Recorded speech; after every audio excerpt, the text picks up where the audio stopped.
Bonjour, bienvenue dans ce Smart Impact, l'émission de la transformation environnementale et sociétale de notre économie. Mon invité, c'est Axel Reynaud, le président de Net Zero, qui veut produire à grande échelle du biochar à partir de résidus végétaux, notamment dans les pays en développement. On verra quels peuvent être les bénéfices agricoles et climatiques de cette solution. Le débat de notre émission, il portera sur la directive CSRD. On verra comment le groupe Lavarab, pionnier de l'emploi inclusif, se prépare à collecter ces données pour une première publication en janvier 2026. Et puis dans notre rubrique Startup, la bonne idée du jour, elle est signée Épure et ses roues qui permettent de freiner avec les fauteuils roulants manuels. Voilà pour les titres, on a 30 minutes pour les développer. C'est parti.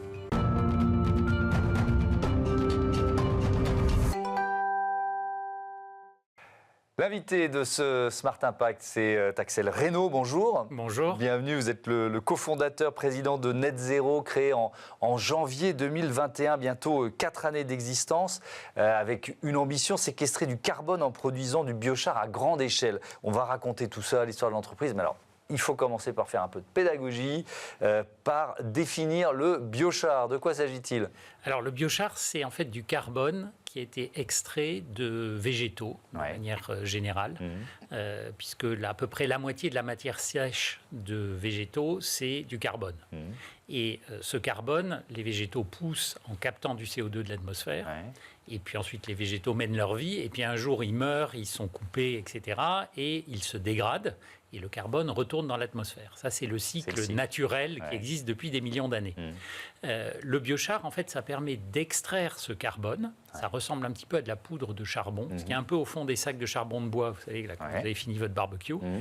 C'est fait à plus haute température, mais ça ressemble un peu à ça. C'est du carbone stabilisé qui provient de la biomasse. Donc, on utilise un procédé qui s'appelle la pyrolyse. On chauffe à très haute température sans oxygène.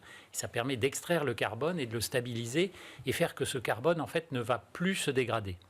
Quoi qu'on en fasse, on peut le mettre dans l'eau, dans le sol, le laisser à l'air libre, on peut faire ce qu'on veut. Ce carbone, sauf si on décidait de le brûler, ne va pas se dégrader. Donc on l'a séquestré d'une certaine façon. En fait, on l'a transformé du carbone qui tournait dans le cycle atmosphérique en un carbone très stable. Alors ça, c'est l'effet climatique. Ça permet en net d'enlever du carbone de l'atmosphère. Et puis, ce carbone, il a un usage, parce que si on le mélange dans les sols agricoles, il améliore la qualité des sols. Et il permet d'augmenter les rendements agricoles et d'améliorer la capacité à résister notamment au stress hydrique. Donc en fait, on transforme, on va dire, un polluant qui est le CO2 dans l'atmosphère, qui contribue à réchauffer le climat, en un produit utile pour l'agriculture. Oui, effectivement. Et donc vous avez créé cette entreprise Net Zero, alors avec plusieurs cofondateurs. Il y a notamment le climatologue Jean Jouzel, il y a aussi des partenaires camerounais, brésiliens. Qu'est-ce qui vous a réuni? L'ambition de trouver une solution à grande échelle? Je pense que c'est un mot important, ça, des mots importants à grande échelle. Oui, parce qu'effectivement, le biochar, c'est un produit qui est connu, alors empiriquement de l'humanité depuis des milliers d'années, scientifiquement depuis une trentaine d'années, qui a toutes les vertus à la fois climatiques et agricoles que je décrivais, mais qui n'a pas trouvé de modèle pour passer à grande échelle. Et donc, ce qui nous a réunis, c'est un intérêt pour les sujets climatique, un intérêt pour les sujets agricoles, et puis cette volonté de dire finalement il y a une solution. On n'a pas encore trouvé ni le modèle technologique ni le modèle économique pour le faire passer à grande échelle. Nous, on va essayer de s'y attaquer. Alors pourquoi le Cameroun et le Brésil? Parce que notre modèle, il fonctionne en zone tropicale. Les tropiques, c'est la zone de la photosynthèse sur Terre. C'est là où les rayons du soleil tapent le plus fort. Et donc c'est là où ça pousse le plus. Donc il y a beaucoup de plantes qui poussent. C'est aussi une zone sur Terre où les sols sont particulièrement acides et pauvres. Contrairement à l'imaginaire, on voit la forêt tropicale luxuriante, on peut penser qu'il y a des sols très riches. En fait, pas du tout, les sols sont très pauvres. Donc il faut les nourrir. Donc voilà, c'est eux qui répondent le mieux quand on met du biochar. Et donc c'est là où on a en pourcentage la plus forte augmentation de rendement. On a entre plus 20 et plus 100% de rendement. Enfin, c'est absolument massif. Et puis, troisième intérêt des zones tropicales, c'est des endroits où l'agriculture, en fait, ne valorise pas les déchets agricoles. Quand vous faites pousser du maïs, des noix de coco, de la canne à sucre, du café, etc., en gros, ce que vous récoltez, il y a à peu près la moitié qui est utile et qu'on va manger, et puis en poids, et l'autre moitié, c'est des déchets. Et ces déchets, dans nos pays du Nord, ils sont déjà en partie, en tout cas, assez bien valorisés. On a progressé. On a progressé. Sûr. Dans les pays du Sud, il n'y a pas de filière de valorisation. En plus, c'est souvent des très grands espaces, très décentralisés. Donc, au fin fond des campagnes, que ce soit du Brésil, du Cameroun, de l'Indonésie ou de l'Inde, en fait, les agriculteurs ne font rien de ces déchets. Et donc, ils terminent jetés dans un trou ou brûlés. Je ne sais pas, tout le monde a vu, là, depuis quelques jours, on parle des pollutions en Inde. On voit les images de Delhi, là, dans une espèce de smog épouvantable. Ils font leur footing dans la pollution. Voilà. Ouais. Et en fait, cette pollution, c'est les agriculteurs en Inde qui brûlent les résidus de canne à sucre après les récoltes. Et donc, il y a ces quantités gigantesques. On pense qu'il y a à peu près 2 milliards de tonnes de résidus agricoles disponibles en zone tropicale. Et c'est ça qu'on veut valoriser. Donc voilà, c'est la combinaison, la photosynthèse, les sols et les résidus. Et alors, c'est quoi le modèle économique de Net Zero? Comment vous gagnez de l'argent? Alors, on gagne de l'argent en disant on récupère des résidus que en fait, les agriculteurs nous donnent, puisque pour eux, c'est un encombrement. D'accord. Et on les transforme en 3 produits à valeur ajoutée. Donc, le produit physique, le biochar, qu'on va vendre pour l'agriculture. Des crédits carbone, puisque en fait, l'effet de la production du biochar, c'est cet effet de séquestration, d'enlever du CO2 de l'atmosphère. Donc, on vend des crédits carbone à des entreprises qui veulent compenser avec des crédits carbone de qualité, parce que le mot crédit carbone est un peu galvaudé, des crédits carbone de qualité veulent compenser leurs émissions incompressibles. Et puis, le process de production génère de l'énergie. Et cette énergie, on peut la vendre soit sous forme de chaleur, par exemple pour sécher des produits agricoles, soit sous forme d'électricité. Vous en êtes où aujourd'hui? Donc on est quasiment à 4 années d'existence. Vous en êtes où? Alors, on a aujourd'hui 3 usines, une au Cameroun, 2 au Brésil. On a 2 usines en construction au Brésil et l'année prochaine, on a prévu d'en construire 6 à 8. Ça va dépendre un petit peu de la taille des usines, c'est un peu modulaire. Donc, on commence la trajectoire de croissance alors, petite échelle pour commencer, mais bon, voilà, il faut bien commencer. On est aussi, on a d'un point de vue financier, on a terminé notre série A qu'on a closé là, il y a quelques jours. Donc voilà, on a un modèle qui commence à se démontrer. Ça a été facile de lever des fonds? C'était très compliqué. C'était très compliqué. La période est compliquée ou alors c'est sur ces enjeux-là que c'est peut-être plus compliqué? La période est compliquée. Et surtout quand on est une start-up industrielle où on dit, nous, il va nous falloir quand même des montants assez significatifs parce qu'on fait de la R&D, on construit des usines, il y a des actifs, etc. Ce n'est pas du logiciel dans un garage. Donc, et puis, bon, il y a tout le contexte macroéconomique qu'on connaît. Et donc, depuis 2 ans et demi, c'est compliqué. Donc, nous, c'était pile le moment de la série A. Voilà. Après, il y a des éléments particuliers qui est qu'on est sur un marché très nouveau. Le biochar, personne n'en fait. Il n'y a pas de marché du biochar. Le marché des crédits carbone de séquestration long terme est aussi un marché émergent. Et en plus, nous, on rajoute un petit zeste de complexité en disant « et on va faire ça dans les pays du Sud ». Alors, il y a des gens qui, quand ils voient tout ça, disent « Ouh là là, ils sont fous ». Bon, il y en a d'autres qui voient que derrière, il y a quand même des fondamentaux assez sérieux sur le modèle. Maintenant, le modèle, il est prouvé. On a notre première usine industrielle, elle est rentable. Voilà, on a trouvé des investisseurs, plutôt industriels d'ailleurs, pas les fonds, plutôt des industriels qui se sont joints à nous dans l'aventure. Oui, j'ai vu qu'il y avait Stellantis, L'Oréal, CMA-CGM. Maintenant, on a l'OCP, donc qui est le grand fabricant de phosphate. En fait, c'est la première fois, je pense, qu'une entreprise du Sud investit dans une start-up du Nord sur des sujets de séquestration carbone. Donc, on était assez fiers. Bien, On a aussi le fonds d'infrastructure STOA, le fonds de la Caisse des dépôts et de l'AFD. Donc voilà, il y a quand même des gens sérieux qui ont regardé notre modèle et qui se sont dit, c'est pas des rigolos. Mais c'est vrai que la période a été assez compliquée. Et quand je partage d'ailleurs avec d'autres collègues qui sont dans des start-up industrielles, tout le monde a beaucoup de mal. Je pense que les marchés se sont habitués à financer des start-up dites asset light. Et quand on dit, non mais attendez, moi c'est de l'industrie, alors il y a tous les discours, l'industrie c'est bien. Oui, c'est ça, la réindustrialisation. Et quand on arrive au bord du truc et qu'on dit, ah oui, mais il faut construire une usine, là, il y a un peu moins de volontaires. Voilà. Alors, je pense qu'on sort de cette phase-là. Maintenant, ça va être, j'espère, plus facile. Il y a un autre partenariat industriel dont je voudrais parler avec Dassault Systèmes. C'est quoi? C'est un laboratoire d'innovation que... Alors, en fait, Dassault, ils ont un programme pour aider des start-up industrielles à utiliser leurs outils de conception, puisque vous savez, les outils de Dassault Systèmes, on s'en sert pour concevoir des voitures, des fusées, des avions, etc. C'est des outils, on va dire, totalement surdimensionnés quand on a une petite start-up et très chers. Et ils ont fait un programme où ils sélectionnent tous les ans quelques start-up à qui ils donnent pendant 2 ans l'accès gratuit à leur logiciel.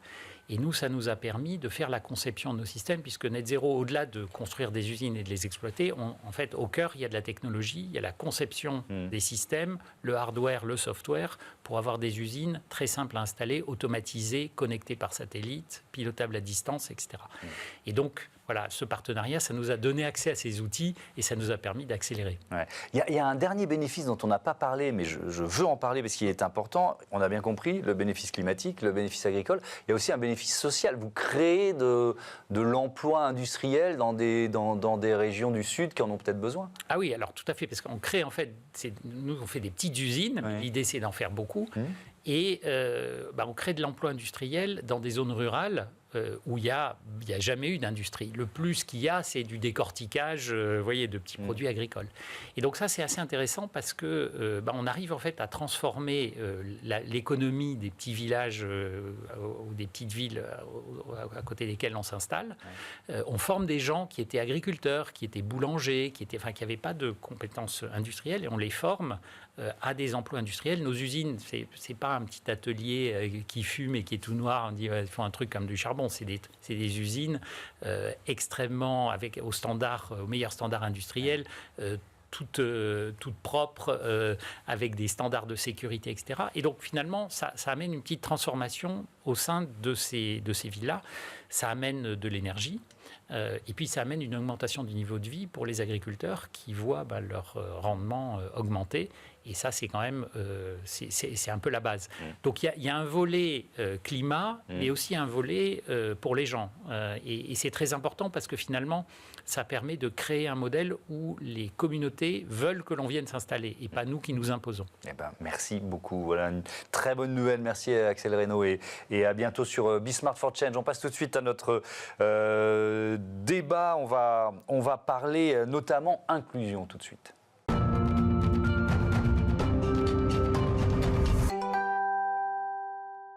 La CSRD, le bilan extra-financier au menu de notre débat. Je vous présente mes invités. Maj Loïs Carreras, bonjour. Bonjour. Bienvenue, vous êtes directrice générale adjointe de la VARAP.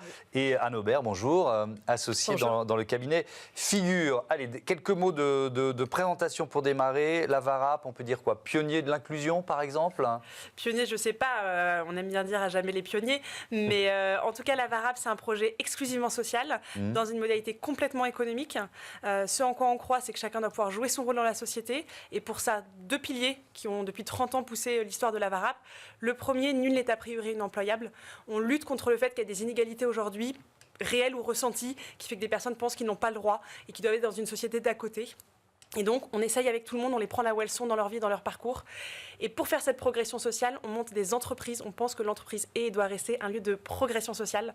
On emploie, on forme, on gagne, on est dans une relation sociale et humaine, on a un salaire et que tout ça permet à la personne de se mettre en autonomie et en action. Et donc on a créé des entreprises dans différents métiers, éco-construction, environnement, métiers RH et santé, 10 000 personnes employées et formées chaque année, 90 millions d'euros de chiffre d'affaires, moins de 8% de financement public, un modèle économique pour permettre l'insertion et la progression des personnes. Et donc ces chiffres-là, ça vous place dans la catégorie bientôt concernée par la directive européenne CSRD. Exactement, on est un petit gros ou un gros petit, et donc on est bientôt effectivement concerné à partir de 2026 dans les obligations de CSRD. C'est exactement ça. Présentez-nous le cabinet Figure, Anne Aubert. Alors, nous avons la chance de travailler avec la VARAP. Nous sommes un cabinet de conseil, audit et expertise comptable créé en 2021, et nous avons intégré dès la création du cabinet les enjeux de transition socio-écologique au cœur de notre modèle et de nos offres. Nous accompagnons nos clients sur la vision de la performance globale de l'entreprise, donc naturellement sur la partie économique, mais également sur la partie environnementale et sociale. Et donc, à ce titre, la directive CSRD est au cœur de notre actualité.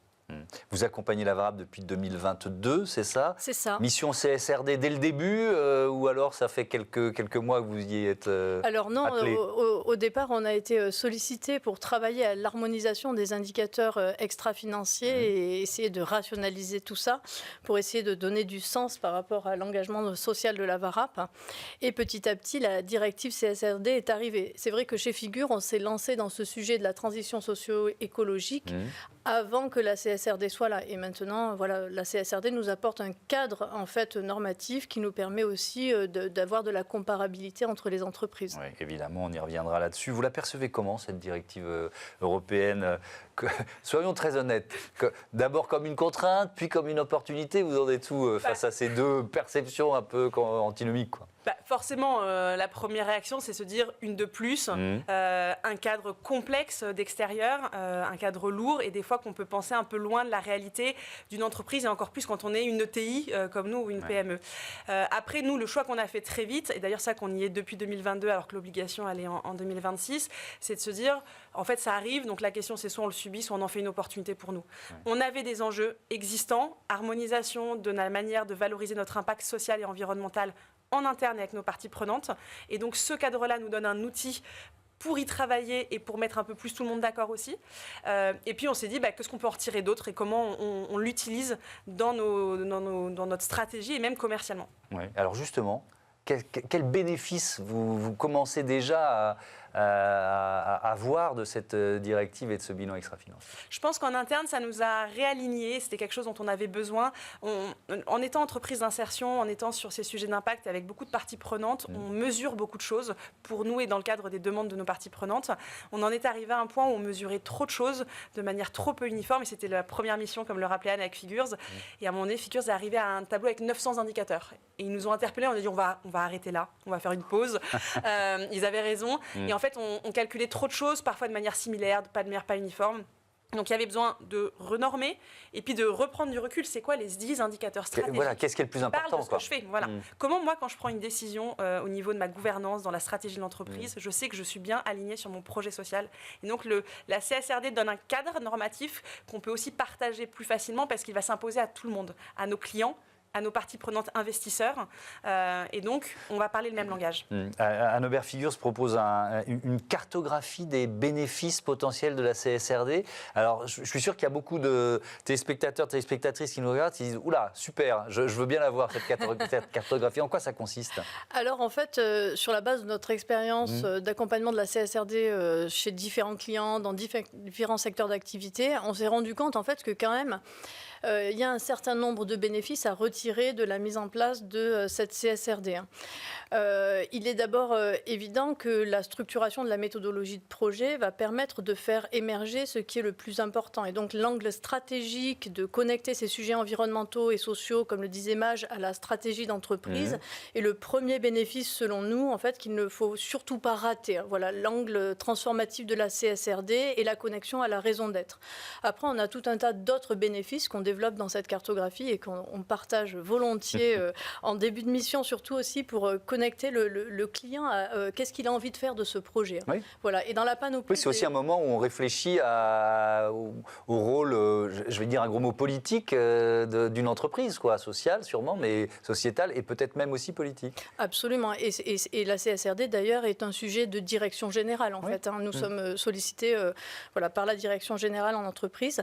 On a un vrai sujet de stratégie long terme, renforcer la pérennité de l'entreprise qu'il ne faut pas rater. Bien sûr, il y a d'autres bénéfices connexes, comme travailler de l'attractivité pour les collaborateurs, vraiment le sens de l'entreprise à l'emploi. Aujourd'hui, c'est quelque chose qui compte énormément sur les recrutements. On a un sujet de dialogue avec les parties prenantes aussi qui est imposé par la méthodologie de la CSRD. Donc en fait, on va ancrer un dialogue avec les clients, les fournisseurs, les institutions réglementaires, les fédérations pour essayer de travailler ce sujet. Ça, je trouve ça vraiment intéressant parce que et je pense on essaye d'en sortir. Enfin, il y a beaucoup de groupes qui essayent d'en sortir. Il y a eu une période où finalement ces enjeux environnementaux, sociétaux, l'entreprise, la grande entreprise, elle les imposait souvent à ses parties prenantes. Là, vous parlez de dialogue. Oui. C'est pas la même chose. Tout à fait. Oui. Alors là, l'objectif, c'est vraiment de prendre le temps avec et les plus petites entreprises, comme vous le soulignez, de dialoguer avec elles pour comprendre, en fait, quand elles s'adressent à l'entreprise concernée par cette obligation, quels vont être les sujets qui vont compter selon eux, pour eux, à leurs yeux. Voilà, pour qu'on s'assure, en fait, que quand on va parler de la durabilité au sein de l'entreprise et dans ce rapport de durabilité, on va éclairer les attentes des parties prenantes. Voilà. Et d'ailleurs, l'auditeur de durabilité sera très attentif à ce sujet. Est-ce qu'on répond aux attentes des parties prenantes internes et externes. Ouais. Quelles ressources humaines, quelles ressources techniques ça suppose de mobiliser quand on se lance dans la préparation de ce bilan extra-financier? Je pense que c'est ça un des grands défis pour une ETI, une PME particulièrement. On n'est pas outillé comme des grands groupes en termes de ressources internes et de capacité financière à aller chercher de l'aide en externe. Nous, il y a deux choses. Je dirais que comme Anne, c'est porté par la direction générale de l'entreprise. On est en train de parler du fait que le rapport de durabilité va remplacer le rapport de gestion du président en assemblée générale. Ça, si c'est pas porté par la direction générale, c'est pas possible. On est dans le stratégique, quoi. On est dans le pur stratégique. Donc c'est un point. Il faut aussi pouvoir être en capacité de mobiliser en interne les bonnes personnes et ça concerne tous les services, la comptabilité, les moyens généraux et les opérationnels. Donc il faut que ça soit porté au bon niveau aussi pour importer. Donc ça c'est le premier sujet. Le deuxième, c'est qu'on ne sait pas faire tout seul en interne. Comprendre la réglementation.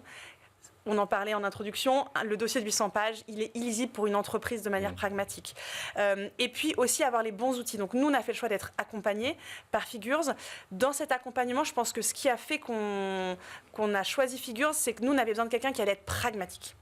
On ne fait pas ça pour la beauté du geste, on ne fait pas ça pour être le meilleur élève.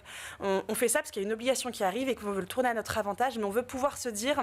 Et dans le travail qu'on fait avec et c'est vraiment ça, je pense, qui est important quand on a travaillé avec Figures, c'est que parfois, ça va reprendre un moment de recul et de pause. Attends, là, dans la direction qu'on prend, est-ce qu'on est en train de faire ça parce que...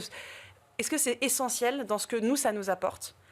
Est-ce que c'est obligatoire ? C'est obligatoire, oui, la question ne se pose pas. Si ça ne l'est pas, est-ce que c'est essentiel ? Est-ce qu'on en a besoin ? Est-ce que ça nous sert ?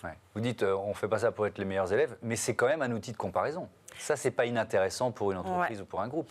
C'est un outil de comparaison et nous, ce qui nous intéresse, c'est que d'une certaine manière, en tant qu'entreprise d'insertion faisant de l'impact social depuis 30 ans, c'est la première fois qu'on va l'assumer de cette manière-là.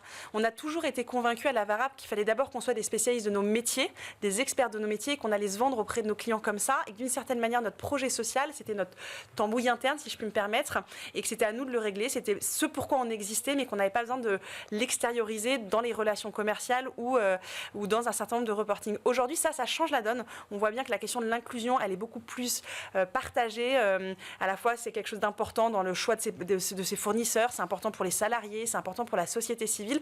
Et donc, on peut faire d'une certaine manière un peu notre coming out et l'assumer beaucoup plus en amont, dès la relation commerciale, et dire en fait, vous allez devoir vous reporter, ça vous importe d'avoir un impact. Regardez, nous, on vous apporte des choses concrètes, des solutions concrètes dans la relation fournisseur ou dans la relation partenariale.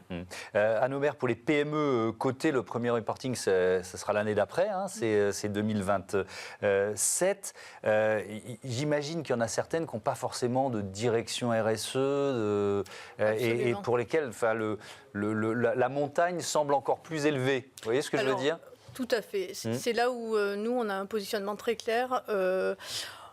On s'adapte à la maturité de chacun de nos clients. Il est très important de valoriser l'existant. Donc, on a une première étape qui va consister à informer et sensibiliser en interne, qui permet aussi de connecter les sujets de durabilité sur l'ensemble des fonctions de l'entreprise. Et puis, on fait l'état des lieux de tout ce qui existe. Et là, on essaye de capitaliser sur cette matière pour la faire monter d'une marche et l'intégrer dans ce rapport de durabilité. Oui. Vous faites de la durabilité sans le savoir. C'est M. Jourdain. Non, mais il peut y avoir de ça, quoi. C'est extrêmement rare qu'il n'y ait pas des sujets qui soient amorcés quand même dans ces entreprises. Bien sûr. Il n'y a pas de fonction RSE souvent, mais il y a quand même quelqu'un qui se préoccupe du sujet. Et souvent, ça vient par les équipes. D'accord. Dernière question sur l'accès, parce qu'on parle de taxonomie verte aussi, là aussi, dans les gros mots de la novlangue européenne, mais c'est le fléchage finalement d'investissement vers, on va dire, des activités plus vertueuses, je mets des guillemets, parce que c'est pas forcément de la morale dont on parle. Mais il y a parfois des sources de financement qu'on ne soupçonne pas ? Oui, tout à fait. Il y a des sources que cette démarche peut permettre d'identifier ? Absolument, parce que la classification de la taxonomie verte permet vraiment d'être identifié comme ayant des activités vertes et reconnues. Et la VARAP en sait quelque chose puisqu'ils sont concernés. Et ça permet du coup d'accéder à des financements. Et dans la liste des bénéfices de notre cartographie, c'est un des sujets qui est sur la table, l'accès au financement et l'accès à des investisseurs qui sont à la recherche de ces entreprises vertueuses. C'est l'objectif numéro 1 du Pacte vert européen par la CSRD. Merci beaucoup, et c'est pour ça qu'il fallait en parler. Merci à toutes les deux d'être venues présenter ce travail commun. À bientôt sur Be Smart for Change. On passe tout de suite à notre rubrique Startup.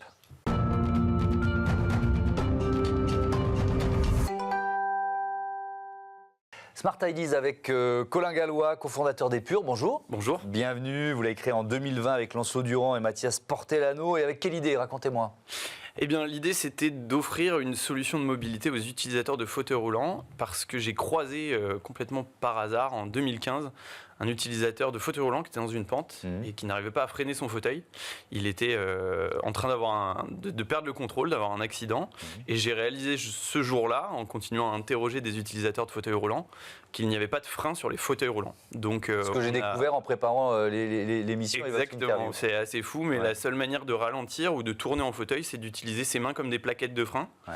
Et en ayant vu cette personne en difficulté, je me suis dit, mais est-ce qu'on n'essaierait pas de créer un système de freinage pour les fauteuils roulants? Donc c'est exactement ce qu'on fait. Ce sont des roues adaptables, c'est ça, qui s'appelle Drift. Exactement. Comment ça marche? Eh bien, on a créé donc, le premier système de freinage pour fauteuil roulant. C'est une paire de roues qui intègre cette technologie de freinage au centre de la roue, dans le moyeu. Et pour en bénéficier, on a juste à enlever les roues arrière de son fauteuil. Ça s'enlève très simplement. Et à venir monter notre paire de roues Drift, quel que soit le modèle ou la marque de son fauteuil. Pas besoin de racheter un fauteuil complet pour bénéficier de ce système. Comment ça marche? Alors, ça marche un petit peu à l'image des vélos hollandais.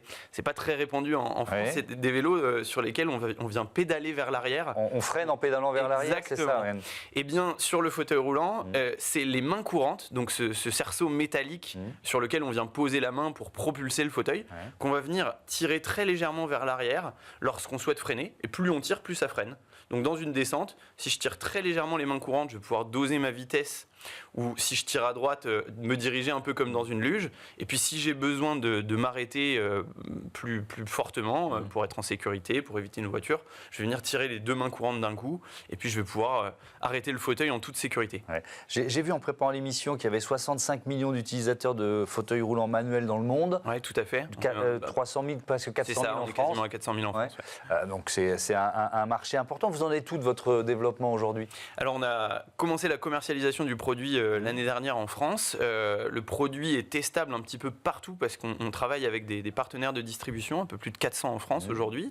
Et puis la nouveauté de 2024, c'est qu'on vend désormais aussi le produit à l'étranger, en Australie, en Nouvelle-Zélande, au Japon, un petit peu partout en Europe, pour continuer d'accompagner le développement d'Epure et faire en sorte que Drift bénéficie aussi à des utilisateurs en dehors de France. Et vous aviez obtenu le concours Lépine 2023, prix du président de la République, qui est la plus haute distinction. Ça ouvre des portes. Je me suis toujours posé la question, est-ce que des financiers viennent vous voir après en disant on veut investir chez vous?